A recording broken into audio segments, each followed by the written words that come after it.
কত বলি হায়দে হায়দে মানুষের উপকার করতে যায়ও না হায়দে হায়দে উপকার করতে যাবা মানুষের বড় বাসটাই খাবা কথা বললে কিছুতেই কথা শুনে না আবার খাও বাস কেমন লাগে বাসটা। আসসালামু আলাইকুম, কেমন আছেন সবাই? আজকে দুইটা রেসিপি নিয়ে হাজির হয়ে গেলাম। অবশ্যই ফুল রেসিপিটা দেখাবো। মানে ডুমুর আর গরুর চর্বি দিয়ে রান্না করবো আজকে। এই যে ডুমুর নিয়েছি আর গরুর চর্বি নিয়ে নিয়েছি, নিয়ে তারপরে এই যে চর্বি ধুয়ে দেয় পরিষ্কার করে নেবো। এখন ডুমুরগুলো কেটে মানে টুকরা টুকরা করে নেবো। আর এখান থেকে কিন্তু আমি অলরেডি মিষ্টি কুমড়া বসিয়ে দিয়েছি। আসলে মিষ্টি কুমড়াটা আগে ভাগে কেটে নিয়েছি, ডিমটাও আগে ভেজে নিয়েছি। আজকে ডিম দিয়ে মিষ্টি কুমড়া রান্না করব, সাথে ডুমুর রান্না করব চর্বি দিয়ে। তো আগে মিষ্টি কুমড়াটাই রান্না করে নিই। তো এখান দিয়ে মিষ্টি কুমড়া ভাজা হয়ে গেছে, ডিম ভাজা হয়ে গেছে।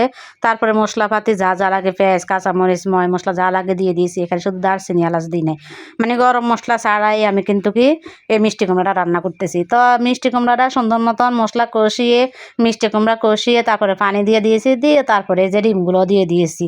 ডিমগুলো দিয়ে এখন ভালো করে একটু নাড়াচাড়া করে নিচ্ছি। নিয়ে এই যে অনেকটা পানি শুকিয়ে একদম মাখা মাখা হয়ে গেছে। তারপরে এখন আমি চুলা থেকে ডিমটা নামিয়ে নিব।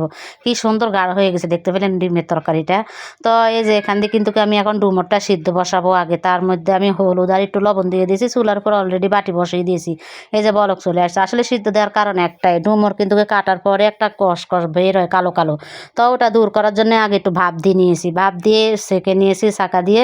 তো এখান দিয়ে আমি ডুমুর বসানোর জন্য ফ্রাই প্যান বসিয়ে দিয়ে তারপরে দারচিনি এলাচ, তারপরে আদা জিরা রসুন বাটা দিয়ে তারপরে কাঁচামরিচ আর পেঁয়াজ ব্লেন্ডার করে নিয়েছি, ওগুলা দিয়ে দিয়েছি।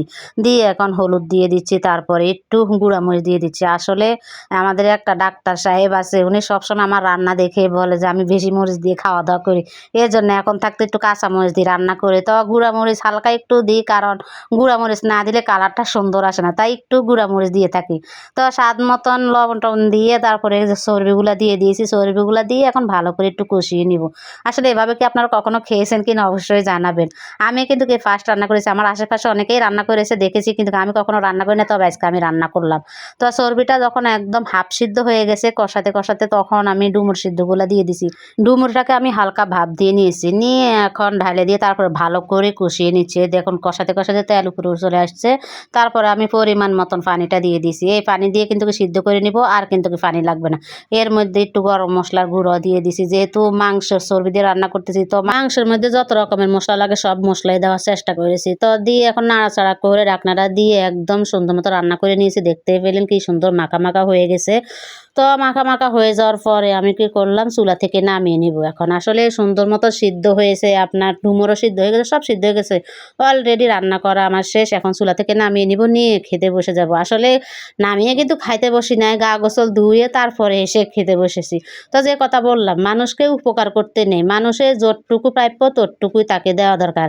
হাতে কলমে আপনি শিখাবেন, সেই আপনাকে বড় বাসটায় দিয়ে যাবে।